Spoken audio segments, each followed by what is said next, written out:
L'iPhone 15, c'est fait. Place maintenant à un sérieux concurrent, Google et ses Pixel 8. Et oui, aujourd'hui la firme de Mountain View ne représente plus seulement un moteur de recherche monopolistique, un OS mobile bien installé ou un ensemble de services en ligne, c'est aussi un constructeur de smartphones qui compte bien se faire une place de choix sur le marché. Cela fait quelques années que la gamme Pixel nous impressionne grâce notamment à un fort accent mis sur la partie photo et à des tarifs bien plus attractifs que ceux de la concurrence pour des résultats souvent très proches. Les derniers nés dans la famille des smartphones Google, ce sont donc les Pixel 8 et 8 Pro. On les a testés et voici ce qu'on en pense. C'est parti pour le test. On commence comme toujours par un premier coup d'œil sur l'ergonomie et le design des deux smartphones.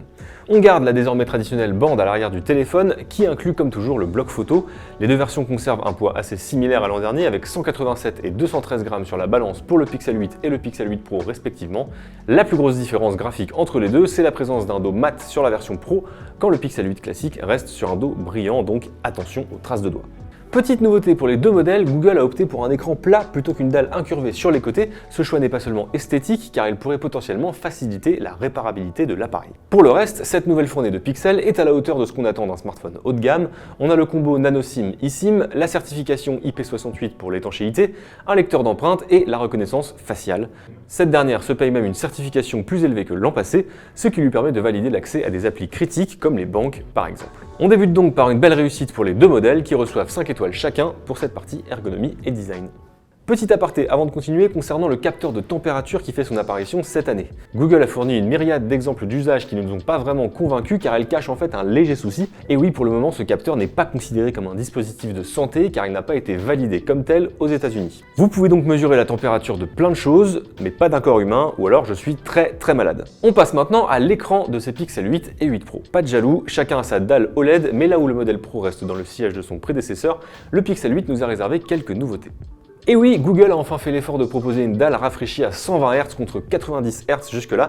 Il était plus que temps de rattraper la concurrence sur ce point. Google annonce avoir par ailleurs revu la luminosité de l'écran à la hausse pour atteindre 2000 nits, ce qui devrait atteindre une meilleure lisibilité, même en plein soleil. Le tout est plutôt bien calibré par défaut, même si on vous conseille de passer dans les réglages et de sélectionner le mode de couleur naturel. Nous avons atteint un pic de luminosité de 1107 candela par mètre carré dans notre test, c'est moins que ce que promettait Google, mais ça reste une très bonne valeur. Quant à la réflectance, elle est là aussi dans la moyenne et sera de toute façon compensée par la bonne luminosité de l'écran. L'écran du Pixel 8 Pro est encore plus lumineux, il atteint au maximum 1563 candela par mètre carré, l'une des valeurs les plus élevées du marché. On conseillera là aussi le mode couleur naturel et si on chipote un peu, on relève juste une température des couleurs légèrement froide en comparaison avec les derniers iPhones par exemple. Mais bon, tout ça n'empêche pas les dalles des deux smartphones de récolter là aussi la note maximale, pour l'instant c'est un sans faute. Attaquons maintenant les performances. Côté puce, là encore tout le monde sera logé à la même enseigne, avec le nouveau processeur Tensor G3 dans les deux modèles. Une puce extrêmement réactive et très satisfaisante, comparable à l'excellente et désormais répandue Snapdragon 8 Gen 2. La différence se fait plutôt du côté de la mémoire vive, avec 12 Go de RAM sur le 8 Pro et 8 Go sur le 8. Les deux modèles sont capables de monter très haut dans le framerate, c'est notamment visible en jeu. Mais comme souvent, ça entraîne un phénomène de chauffe au bout de quelques minutes. Les perfs chutent alors drastiquement pour permettre au processeur de refroidir.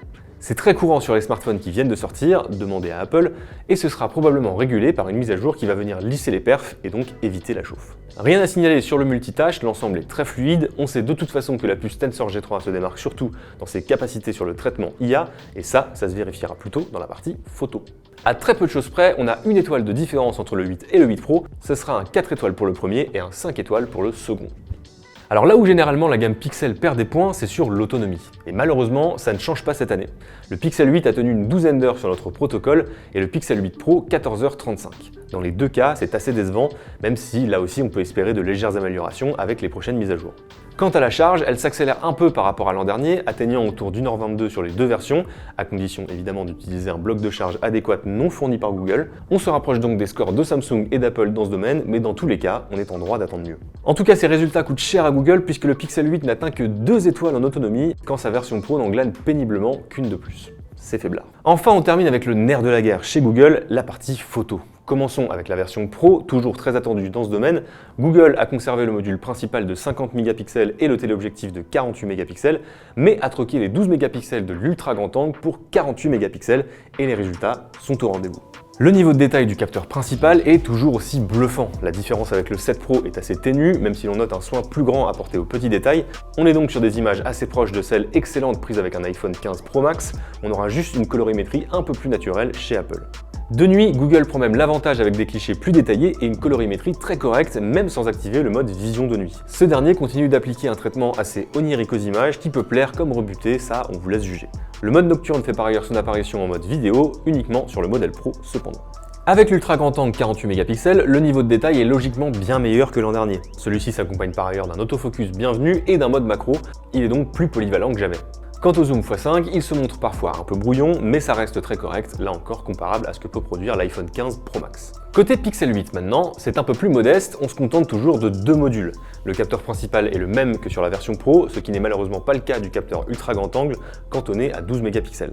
Cette différence de traitement entre les modules des deux versions est d'autant plus frustrante qu'elle était absente l'an dernier. Si on était un peu taquin, on relèverait presque un petit côté Apple dans cette décision. Le module 50 mégapixels du Pixel tire par défaut des clichés en 12,5 mégapixels contre 24 mégapixels pour le capteur 48 mégapixels de l'iPhone, ça fait beaucoup de fois le mot mégapixel, je le reconnais. On a donc moins de détails côté Google, même si le niveau reste assez élevé. De nuit en revanche, le Pixel 8 reprend l'avantage grâce notamment à son ouverture f1.7, on a plus de piqué et une meilleure exposition que chez Apple. Sur le module ultra grand angle, c'est également Google qui s'en sort le mieux avec une image plus détaillée, mieux exposée et avec une colorimétrie supérieure. En basse lumière, on vous déconseille l'usage de ce module, que ce soit sur le Pixel ou sur l'iPhone. Maintenant, le plus important sur la partie photo chez Google, c'est évidemment le traitement logiciel. Et avec les avancées de l'entreprise sur le terrain de l'intelligence artificielle, ça va encore plus loin cette année. Parmi toutes les nouveautés, on a retenu 3 fonctionnalités véritablement bluffantes annoncées cette année. On a d'abord le mode meilleure prise. Comme son nom l'indique, il va piocher dans une série de photos la meilleure expression de chaque personne pour remplacer les éventuels yeux fermés ou grimaces et s'assurer un cliché final où tout le monde est beau et souriant dans le meilleur des mondes. Google a également étendu sa fameuse gomme magique à l'audio des vidéos prises par le Pixel. Donc, par exemple ici vous entendez qu'il y a pas mal de bruit de voiture autour de moi, il y a des alarmes, il y a des klaxons, des choses comme ça. Eh bien l'IA va reconnaître ces différents sons et on va pouvoir les couper. Attention, 3, 2, 1. Normalement maintenant vous m'entendez avec beaucoup plus de clarté et pourtant on a encore des voitures qui passent OK. Il y a enfin l'outil expérimental Magic Editor qui vous permet de vous amuser avec des traitements IA spécifiques à chaque photo. Vous allez pouvoir modifier l'arrière-plan ou certains éléments qui ne vous plaisent pas dans l'image en invoquant une IA type Midjourney. Comme toujours, la photo reste donc un énorme atout pour Google, les Pixel 8 ne dérogent pas à la règle et récoltent chacun 5 étoiles bien méritées grâce à leur équipement matériel, mais aussi et surtout grâce à la puissance de leur traitement logiciel désormais dopé à l'IA. Petit point OS avant de conclure, puisque la sortie des Pixel 8 s'accompagne comme toujours d'une mise à jour Android, disponible nativement sur les nouveaux smartphones et installable sur les précédents modèles jusqu'au Pixel 4a et bien entendu sur le reste des smartphones Android à partir du 12 octobre. Parmi les nouveautés notables, on retient par exemple la génération de fond d'écran grâce à l'intelligence artificielle, la possibilité d'utiliser votre smartphone comme webcam ou encore un mode Ultra HDR qui permet la prise de clichés plus lumineux et colorés. Au final, on attribue à ces Pixel 8 et 8 Pro les notes globales de 4 et 5 étoiles respectivement. Comme toujours, Google ne fait pas dans les sbroufs mais propose de très solides produits avec un bon écran, des performances à la hauteur et surtout une partie photo qui ne déçoit toujours pas. Seul ombre au tableau, l'autonomie sur laquelle il va vraiment falloir bosser pour se hisser au niveau des meilleurs. D'autant plus que cette année, les prix de la gamme Pixel explosent. Le Pixel 8 démarre à 799 € dans sa version 128 Go de stockage, soit 150 € de plus que son prédécesseur. Le modèle avec 256 Go grimpe lui à 859 €. Quant au Pixel 8 Pro, il prend carrément 200 € dans la vue et démarre à 1099 € avec 128 Go de stockage, puis 1159 € avec 256 Go et 1299 € avec 512 Go. Mais si on vous disait qu'en fait, les Pixels restent parmi les références les moins chères du marché. Et oui, car la dernière nouveauté retentissante de Google pour ses smartphones, c'est la promesse de mise à jour sur 7 ans, aussi bien pour l'OS que pour les correctifs de sécurité. Et si on ne compte pas le Fairphone, c'est tout simplement du jamais vu. Le résultat, c'est que le coût à l'année du Pixel 8 est l'un des plus avantageux du moment.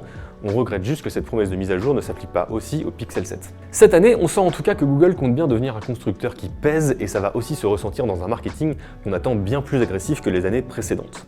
C'est tout pour ce test, j'espère qu'il vous a plu. N'hésitez pas à vous abonner et à nous dire en commentaire si vous comptez mettre la main sur le Pixel 8 ou le Pixel 8 Pro ou si au contraire c'est hors de question, tant que vous nous dites aussi pourquoi. On se retrouve très bientôt pour une nouvelle vidéo. Salut!